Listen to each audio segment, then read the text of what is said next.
Salut, aujourd'hui nouvelle vidéo, cette fois-ci sur notre logiciel de gestion des tickets.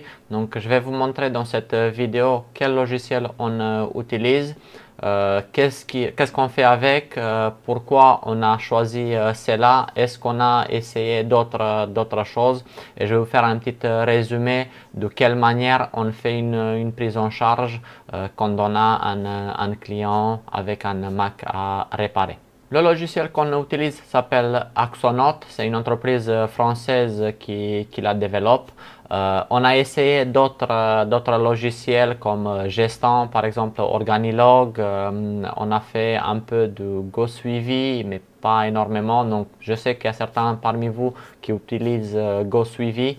Ça m'a pas plu ou ça m'a pas trop tilté au début, donc je l'ai pas choisi, je l'ai pas gardé. J'ai fait un petit essai de quelques jours, mais voilà, c'était pas quelque chose qui me plaisait. Alors pourquoi Axonote? Le principal raison, c'est que ça couvre très bien la partie ticketing. On peut tout faire avec cet logiciel, la partie commerciale, la partie gestion, la partie facturation et surtout la partie ticketing.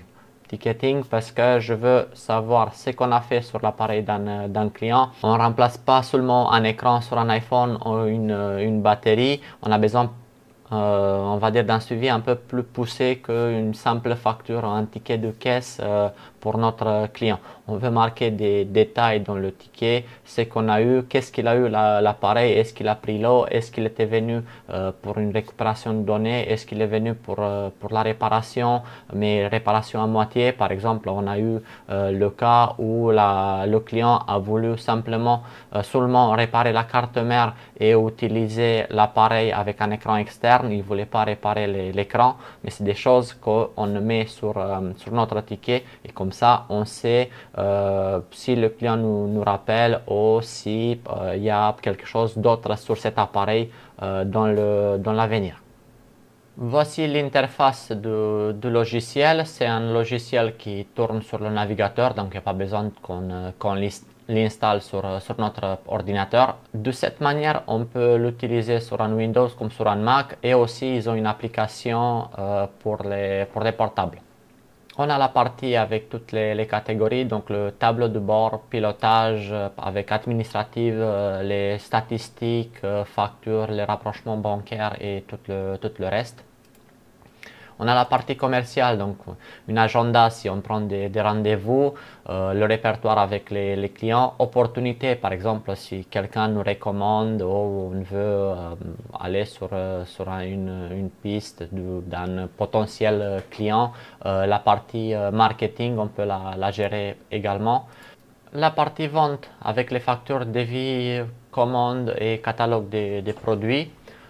Tout ce qui est achat, donc on a les fournisseurs, les dépenses, les commandes, les notes du frais si ça nous concerne. Je n'utilise pas beaucoup cette partie de notes de frais, mais j'ai mis les fournisseurs. Comme ça, on peut suivre tout ce qui est dépenses, tout ce qui est commande en cours. Mais bon, même la partie commande, on n'a pas besoin de beaucoup dans notre cas, car on a les commandes du jour au lendemain et ce n'est pas des commandes qui prennent 30 jours pour arriver. Gestion du stock, donc état de stock, la fabrication, livraison client, réception de marchandises. Pareil, l'état du stock qui nous intéresse un peu plus, mais tout ce qui est fabrication, livraison client et réception de marchandises, on ne l'utilise pas, mais sachez qu'elle existe. Les projets, pareil, on n'a pas des projets complexes, on a du coup par coup, on va dire, et c'est pas des choses très complexes.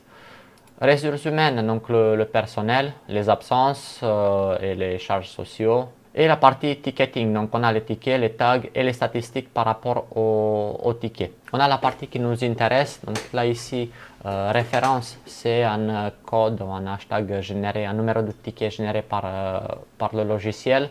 Le seul bémol sur tout ça, c'est qu'on ne peut pas le transformer en code barre ou en QR code pour coller par la suite une étiquette sur l'appareil du client. Mais ça ne nous empêche pas à faire des choses, parce que nous, de notre côté, on utilise un système à bac. Donc chaque appareil il est mis dans un bac et on peut le tracer par la suite. Je vais vous montrer ce qu'on fait.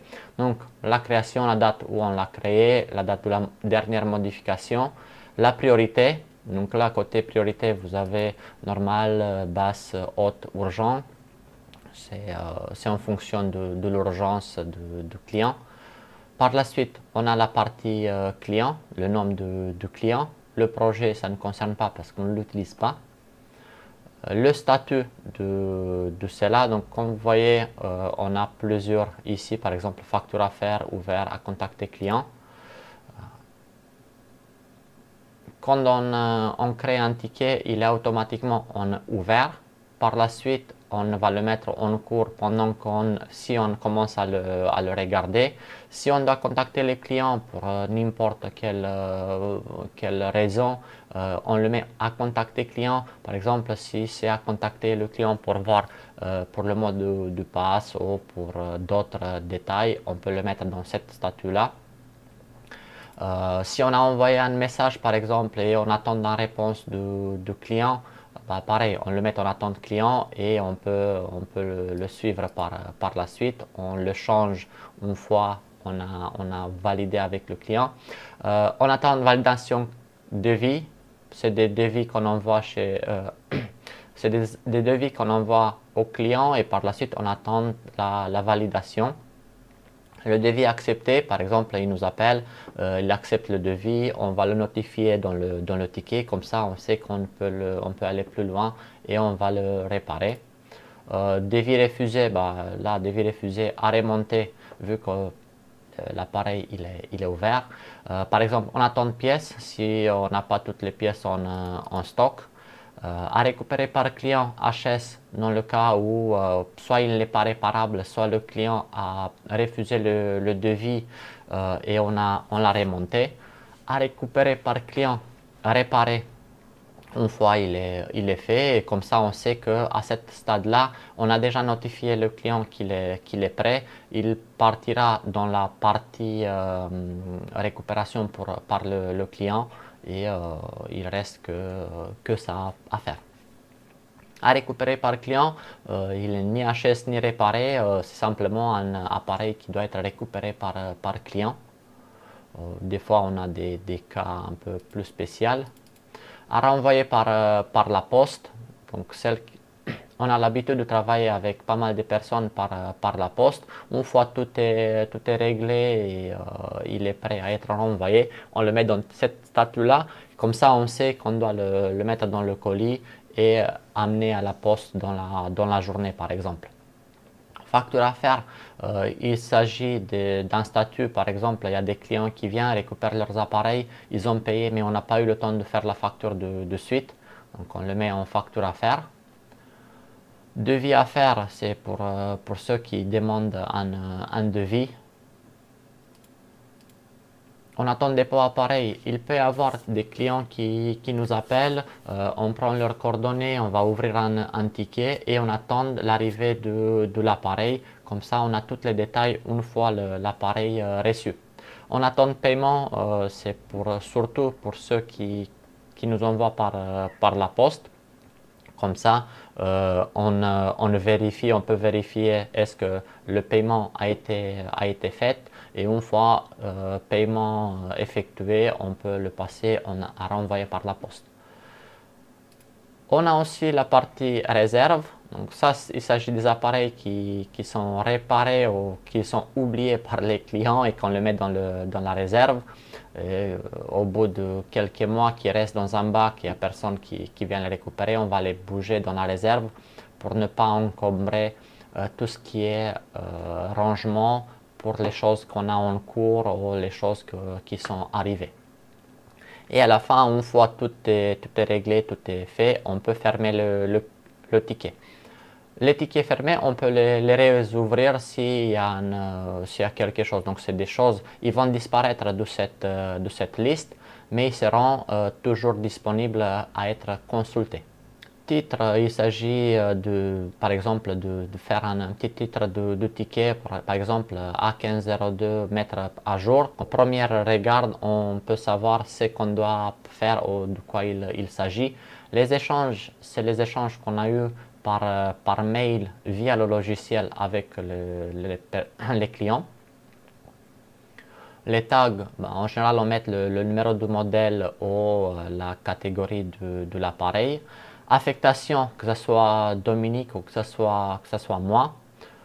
Le code et le mot de passe. Donc, dans les cas où les clients veulent nous laisser le mot de passe, on va le noter ici. Comme ça, on peut faire toutes les tests. Dans le cas où le client ne veut pas donner le mot de passe, on fait tout ce qu'on peut faire sans le mot de passe et par la suite on voit avec le client qu'il passe ou qu'on mette à zéro l'appareil pour faire tout le diagnostic si les données ne sont pas importantes. Côté rangement, donc là comme vous voyez, donc rangement boîte, vous avez B15, C1, B7. Je vais vous montrer de quoi il s'agit. Pour ceux qui regardent mes vidéos, vous avez déjà vu cette étagère avec toutes les bacs qui vont bien. Donc on a les bacs des choses qui viennent d'arriver, les choses qui sont en cours et d'autres choses qui sont plutôt pour moi. Il s'agit en général des iPads et des iPhones que c'est moi qui fais. Et dans cette partie-là, on a tout ce qui est appareil qui est déjà prêt à être récupéré par le client. Donc on utilise un système de bacs, comme ça on met tout à l'intérieur de ces bacs et on ne perd pas les choses pour les clients. On a fait une colonne tarif, comme ça on sait qu'est-ce qu'on doit facturer dès que le client doit récupérer l'appareil. L'appareil, on a les familles des appareils, donc il s'agit d'un MacBook Pro, d'un iPad, d'un iPhone, d'un MacBook Air, tout le reste. Numéro de série, très important numéro de série parce qu'il peut y avoir des... Le numéro de série ou le numéro du MEI est très important. Ça nous fait une bonne traçabilité par rapport aux appareils qu'on a touchés. Qu'est-ce qu'on avait fait sur cela, qu'est-ce qu'on a remplacé, quand on l'a fait, les choses qu'on a constatées lors de l'intervention, parce qu'on ne va pas se rappeler de chaque appareil en particulier, on ne va pas le savoir. Donc, on met ça dans le ticket, on a le numéro de série et par exemple si on a un client qui a plusieurs appareils par exemple les mêmes modèles, que ce soit par exemple un iPhone 11, s'il a 3 iPhone 11 à la maison, on ne sait pas lequel il a fait, mais avec le numéro du IMEI, on peut savoir, sur celle-là, on a fait un remplacement d'écran, sur l'autre, on avait fait un remplacement de batterie et on peut avoir un suivi des appareils. Référence interne, c'est plutôt pour les autres magasins ou les autres professionnels avec qui on travaille pour noter les références internes de leur ticket, par exemple le nom de leurs clients et comme ça on peut se rappeler, c'est plus facile à suivre par la suite. Par là, je vais vous montrer de quelle manière on fait un ticket. On a le client, il vient de nous ramener par exemple un MacBook Pro 16 pouces de 2019. Donc on sait que c'est un A2141 qui ne démarre plus. Ça c'est la première description qu'on a de notre client. Le client c'est Soros. Donc il y a tout de suite la partie client qui apparaît. On va faire la priorité, par exemple si c'est hyper urgent, on va le mettre en urgent ou si c'est simplement un dépôt comme d'habitude, restera en normal. Dans la description, on va prendre tous les détails que le client nous donne. Donc, il y a 2 jours, il a pris l'eau et par la suite, il fonctionnait, mais aujourd'hui, il ne veut plus démarrer. Voilà. Alors, information interne, donc, comme c'est pour nous, le statut de ticket, ce sera ouvert parce que celle-là, par exemple, on va dire, on ne va pas le regarder de suite. Les tags, donc 1, 21, 41. Si le client veut nous donner le mot de passe, on va mettre le mot de passe. Le rangement, donc dans quelle boîte on met cet appareil pour savoir où on va le chercher quand on veut intervenir. le tarif si on a donné, le type d'appareil, donc il s'agit d'un MacBook Pro, le numéro de série, c'est 02, voilà, et la référence interne s'il s'agit d'un Pro. Comme vous voyez là ici, sur tous les champs ici, c'est perso, donc c'est des champs personnalisés. C'est moi qui les a créés pour avoir plus d'infos quand j'ai créé un ticket. On le valide et on a cette partie-là. Si on veut communiquer avec le client par mail, on peut ajouter le contact. Donc, comme vous voyez, on a les différents contacts pour cette fiche. On va sélectionner un d'entre eux et par la suite, d'ici, on peut envoyer directement un mail au client avec des détails et tout le reste. On peut rajouter des pièces jointes et on peut également changer le statut. Si on change le statut, par exemple, une fois cette mail il est envoyé, si on a demandé quelque chose au client, on fait en attente client. Et comme ça, le ticket passera automatiquement en attente client jusqu'à le client il nous réponde. S'il va nous répondre directement à cette mail, le ticket repassera en statut ouvert. Donc, et il va le basculer en tête de liste. On peut voir aussi les autres tickets qu'on a eu, par exemple fermés ou en cours avec les choses qu'on a. Vous voyez, donc on a un ticket fermé, un autre ticket fermé, un autre en cours. On peut générer un bon d'intervention en même temps. On peut fusionner des tickets s'il s'agit de même chose ou du même appareil, on peut les fusionner. On peut faire des modèles. Bon, dans notre cas, on l'a pas fait. Et on peut suivre tout ce qu'on a fait sur cet appareil par exemple. Là, je vais le fermer comme ça, il ne va pas nous changer les choses. Et voilà de quelle manière on gère nos tickets en interne et comment on garde un suivi de nos tickets et de nos réparations.